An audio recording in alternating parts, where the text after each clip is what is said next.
young lady. A wooden leg. No, this is Valentine's Day. I don't know. Help me. I've just been getting myself into trouble this whole show. Talking about makeup put on with trowels and... I know. You're not really doing very well, though, approaching Valentine's Day. Somebody's done something with Matt Hayes. We need to get him back. Debbie Visser is here, and she's going to talk to us about... Yes, save me, Debbie. Okay, I'll try and save you. I don't know how, but we'll try. Okay. 2 weeks away from Valentine's. 2 weeks, yeah, so you need to pay attention because you need to think of your wife for this session. There you go. So, in a nice way. Yes, in a very nice way. So we're going to learn, for all you girls out there, what to do with your roses when they arrive in boxes or in bouquets and stuff. So I've got some grocery store bouquets. That you can get, like these ones are from A&P. So, and I've done them up. So I did some up in a square vase just to show you that you can stylize them. Yes. You know, you don't just take them out of the package and pop them in a thing of water. Exactly. That's what you need to do. You don't just stick them in the jug and just kind of go ahead. It's all about presentation. It is. Yes. So it really also, it's nice how you can choose different vases that really change the look. Exactly. Right? And there's so many different vases out there right now that you can definitely do different things. I like all the seashells in there. That makes it look really really... You like that? Yeah. It's a great touch. Or you know what? If you can't get seashells at the dollar store, you can always get a bag of rocks. And that works too. And you can get those clear glass. Or the clear glasses, nice too. And that would be really nice. A couple of goldfish swimming around. Oh, yeah. That would really very long. That would be really good. They would love it, wouldn't they? Oh, yeah. Yeah. They would. So in this one, all you do is cut the roses down to the even size. Yes. And you use the shells and stuff to support them, so that they're... The tips on cutting roses. Okay. Do you use a knife or do you use scissors and you cut them on an angle or straight? Well, you know what? If you don't have clippers, I would use a knife, a good sharp knife, and cut them on the angle. I didn't bring the knives, but clippers are the easiest if you have those. But yeah, definitely cut them on an angle. Okay. And do you cut them underwater? Usually, yes. We're not doing that today. No. Why do you need to cut them underwater? Because once you've cut it, it creates a seal on the stem. So that quickly? Yeah, it does. Oh, wow. So that's why putting it underwater keeps the seal open. Oh, okay. Yeah. Because if it seals and you put it in the water, it's not going to absorb the water. So you're running it under a tap of water when you're cutting it, is that? Yeah, or you can have it in a tub of water, or you know what I mean? Just put it in water so that it's... And should the water be room temperature? Room temperature is good. Yeah, room temperature is good.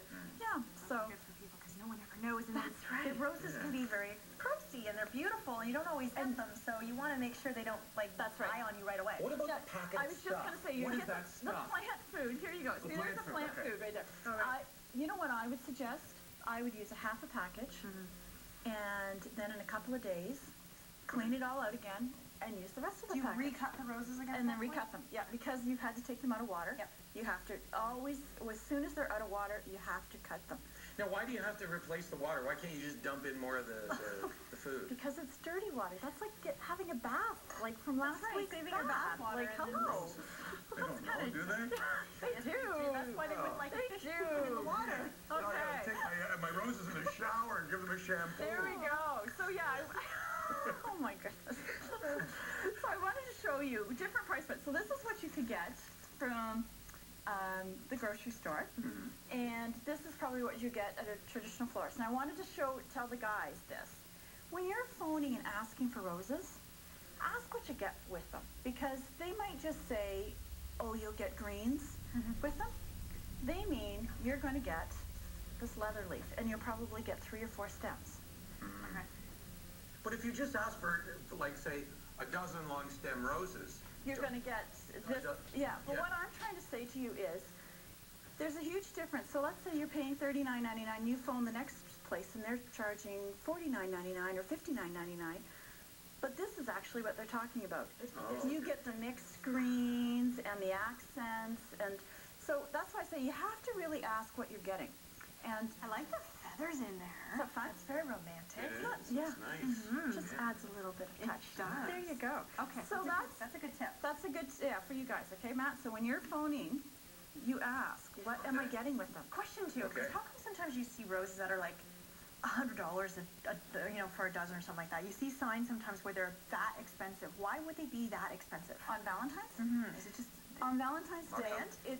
it's supply and demand, and that's exactly where they're growing them. They have to push them, so therefore it pushes the price up. Okay. Do you understand what I mean? So here's a suggestion. You buy them 6 months early when the price is Dry them out, cheaper. and you know what? That's no joke. Oh, really? Oh. That is something that I Darn, would I suggest. gotta have a good joke here. You know what? In all honesty, everybody loves roses for Valentine's, but I would personally suggest get the other flowers and get the mixed bouquet and save the roses for the summertime when you know they're homegrown. Like, That's right, because they're big in June, right? yeah, they're big in June, and the price is a lot different because they're growing here. So there you go. There's a tip for that. But I mean, though The problem everybody is, loves though, on the is floor. The problem is that Valentine's and roses, It's that's the big thing. right. So that's what you have to stick with. So Someone anyway, will be so very upset with that. That's Yeah. right. So Oh, anyway, look, you got me some of those So other let's see what you would do with this. okay. So I'm going to get you guys to start putting down the greens. Now we'll do this because I think Yes. we're running out of Oh, time. we always do. There we go. But anyways, we'll We take talk out too the much. bottoms. But what I'm going to get you to do is to cut them down and to fit in here, eh? So you're going to make a nest. Okay. So I don't know if you want to start on that. Okay. I'm going to give you just what you would normally get out of foot. Yeah. Okay. There you go. Oh, you're so good. Try it again. There you go. There you go. All right. Okay, Leslie, how about if I get you to cut the baby's breath down? So you're going to cut it sitting right in here. So do we want it lower? Or Yeah, you'll probably want it. Okay, I'll get it cut for you. Good. There you go. All Try right. to see if that works. Matt, do you want to cut one more of these? Cut one more of these, absolutely. Because I think I'm on that's it. not going to angle Okay. right here. You need at least, Yeah. yeah. Give a little bit on the... There we go. Look. Okay. All right. There you go. So see how it creates like a little nest in there? Yeah, and then you put the roses That's in the going middle, to right? support the rose stems now. So, and I would start from the bottom. So if you want to cut and just maybe give it a little cut there. Here. Okay, I'll give you some roses. How about that? And you can Pretty. start around. Okay, we're going to continue to put this nice arrangement together, and we'll show it to you when we come back with Debbie Visser from Stems. Okay. So let's